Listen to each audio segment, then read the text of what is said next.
আসসালামু আলাইকুম। সবাই ভালো রয়েছেন নিশ্চয়ই। আল্লাহ আপনাদের সবাইকে ভালো রাখুন। আজকে আলোচনা করতে চাই কোরবানি, গোস্ত এবং ফ্রিজ। কালকে রাতে হঠাৎ একজন আমাকে ফোন দিয়েছেন অনেক দূর থেকে। তো বললেন যে আপনার কোরবানির ভিডিওটা দেখেছি, গরুর বাজারের উপর একটা ভিডিও করেছিলাম যে কিভাবে কোরবানি কেমন হবে, গরু কেমন হবে, গরু দেখতে কেমন হবে, কি গরু আমরা ক্রয় করব, এটার উপরে আমি একটা ভিডিও দিয়েছি। যারা দেখেছেন তো ভালো, আর যারা দেখেনি তারা আমার পেজ থেকে, আমার আইডি থেকে, ইউটিউব চ্যানেল থেকে তারা দেখে আসবেন, উপকৃত হবেন নিশ্চয়ই। তো সেখানে একটা কথা আমার বাদ পড়েছিল, আমি সেটা একটু অ্যাড করতে চাই যে অ্যালার্জি। আমি দেখলাম আমার ভিডিও শেষে যে বেশ কয়েকটা গরুতে অ্যালার্জি, এইভাবে চোক্কা চোক্কা। তো অ্যালার্জিযুক্ত গরুগুলো আপনারা কিনবেন না। আর বাকি যা যা বলেছি দেখে শুনে কিনবেন, একদম দেখবেন নাদুস নুদুস তুলতুলা গরু, সেটা দেখে তারপর কিন্তু গরু কিনবেন। যাই হোক, গরুর ভিডিও থেকে গরু আলোচনাটা দেখবেন। আর এখন যে আলোচনাটা করতে চাই সেটা হলো কোরবানি, গোস্ত এবং ফ্রিজ। আপনারা বুঝতে পারছেন আলোচনার ব্যাপারটা কি হতে পারে। জাস্ট আমি আপনাদের একটু মনে করিয়ে দিই, বা আমরা শেয়ার করি, ভাগাভাগি করে নিই, যাতে সামনের পবিত্র ঈদুল আজহাটা আমাদের সুন্দর করে কাটাতে পারি। ঈদ হচ্ছে মূলত, ঈদুল আজহা হচ্ছে একটা ত্যাগের মহিমা। মানুষকে ত্যাগ করতে শিখানোর একটা বিশাল আয়োজন হচ্ছে ঈদুল আজহা। এটা কিন্তু যেমন তেমন জিনিস না, চারটিখানি ঘটনা নয়। এটা কিন্তু অনেক বড় একটা ব্যাপার। যদি আপনি ভাবেন, নিজে একা যদি ভাবেন, এটা অনেক বড় একটা গুরুত্বপূর্ণ ব্যাপার।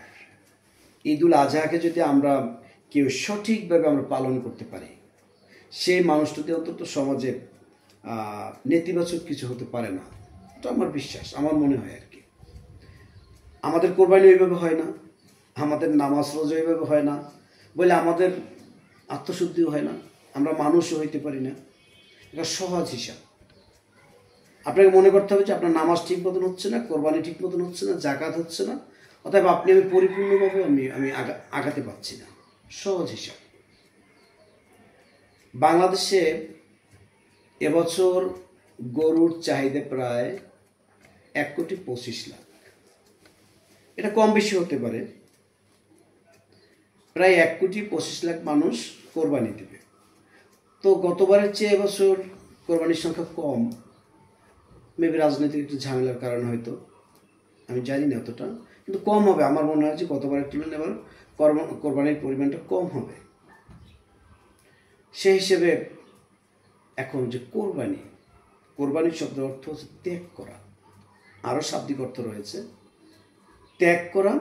আপনি দেখবেন আপনার আশেপাশে, আপনার গ্রামের, আপনার বাড়ির আশেপাশে কিছু কিছু শিশুরা রয়েছে, আমি শিশুদের কথাই বলবো, যে গত বছর কোরবানিতে তারা গোস্ত খেয়েছিল, 2 টুকরো হোক, 5 টুকরো হোক, 1 টুকরো খেয়েছিল। চেয়ে চিনতে খাও, আর আপনি দয়া করে দিয়েছেন, খেয়েছে। ওই যে গতবার কোরবানিতে 1-2 টুকরো গোস্ত খেয়েছে, আবার কিন্তু এবছর কোরবানিতে এই ভিতরের সময়টা কিন্তু তারা অনেকেই আছে যারা এই যে কোরবানির গোস্ত খেতে পারেনি। সেটা হতে পারে গরুর, হতে পারে খাসির, মহিষের, এভাবে হতে পারে। আমার দেখে এভাবে অনেক রয়েছে, হয়তো আপনাদেরও দেখা। তো কোরবানি মূলত হচ্ছে, কোরবানি মূল জিনিসটা হচ্ছে এই যে না খেতে পারা যে শিশুগুলো রয়েছে, শিশুর মা রয়েছে, শিশুর বাবা রয়েছে, তার বৃদ্ধ দাদা দাদি থাকতে পারে। এক কথায় আপনার প্রতিবেশীরা যারা গোস্ত পাচ্ছে না হর হামেশা, যারা খেতে পারছে না, আপনার আত্মীয় স্বজন, নিকট আত্মীয় স্বজন, কোরবানি মূলত হচ্ছে তাদেরকে উৎসর্গ করে তাদেরকে দেওয়া, তাদের জন্য ত্যাগ করে দেওয়া। মনে করেন আমাদের সবার ফ্রিজ তো বড়, আমি আমারটাই বলি, সবার 18 সেফটি, 18.5 সেফটি, 22 সেফটি, মানে ফ্রিজ বানিয়ে আমাদের ডয়ার বড় থাকে। স্বাভাবিক, আমার নিজেরটাও বড় আছে। আমি আরেকজনকে কি বলবো, আমার নিজের তো আত্মশুদ্ধ হয়নি। তো কি করি আমরা, কোরবানি দিয়ে যদি আপনি সব গোস্ত আপনি নিজে খান, একবার মনে করেন এই যে এবছর কোরবানি, আগামী বছর কোরবানি পর্যন্ত আপনি এই একই গোস্ত খাবেন, কোনো সমস্যা নেই। আপনি খেতে পারেন, কারণ আপনার টাকা, আপনি পশু কিনছেন, ঘাম ঝরিয়েছেন, আপনি 1 বছর পর্যন্ত এটা রেখে খেতে পারবেন। যদি আরও মনে করেন আরও 2 বছর খাবেন, সেটাও খাওয়া যাবে, শরীয়ত আপনাকে এদের বাধা দেয় নেই। কিন্তু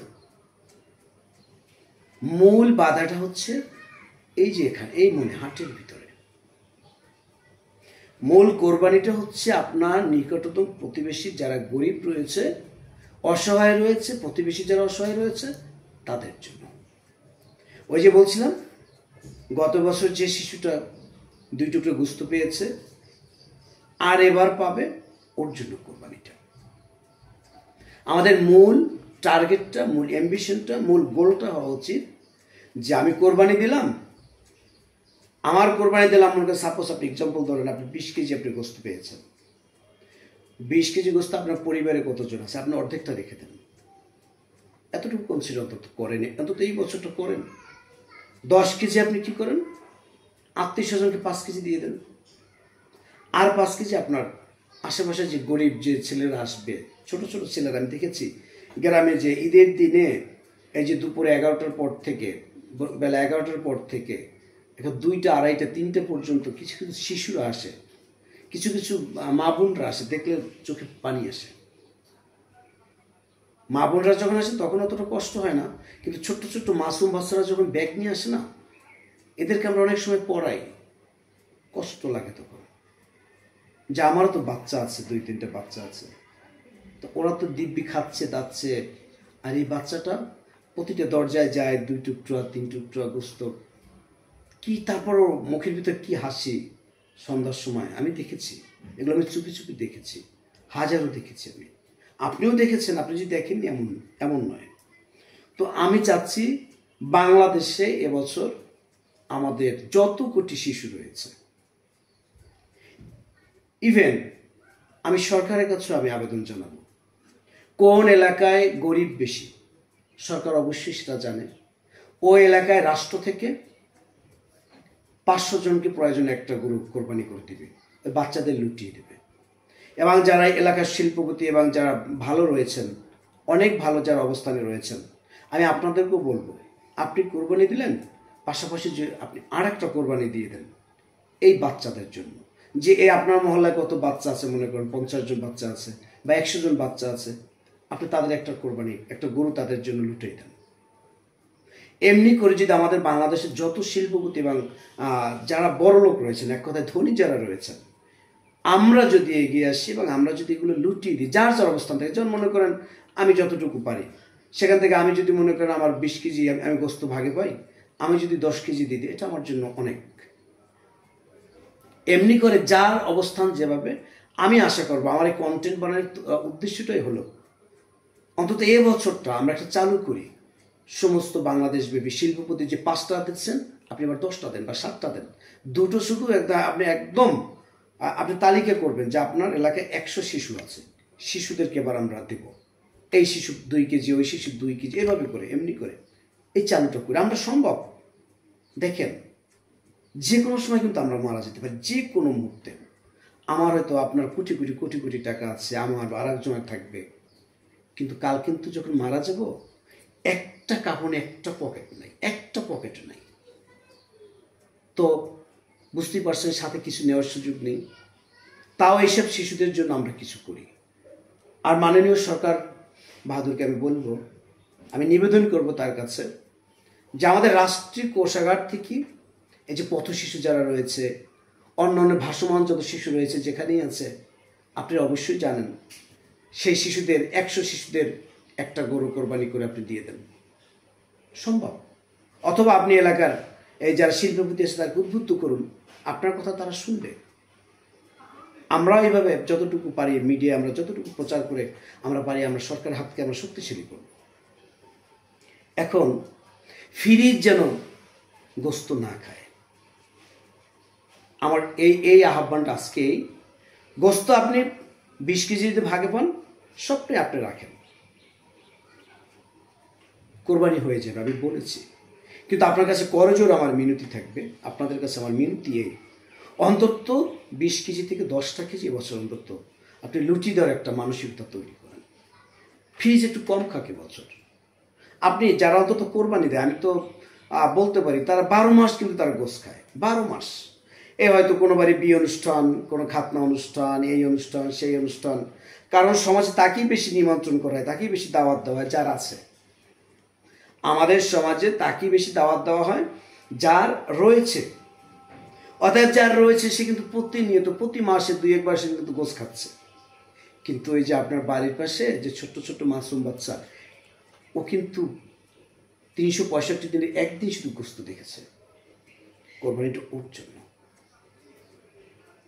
তো ফ্রিজে এবার অন্তত কম রাখি, আমি একদম রাখতে বলি না, সেটা কম রাখি, একটু কম রাখি। এই শিশুদের জন্য আমরা একটু ভাবি। আপনার নিজের সন্তানটার কথা চিন্তা করেন। আপনার সন্তান যদি আজকে মানুষের বাড়ি বাড়ি গিয়ে এভাবে গোস্ত যদি আনা লাগতো, চাইতো, কেমন লাগতো আপনার কাছে?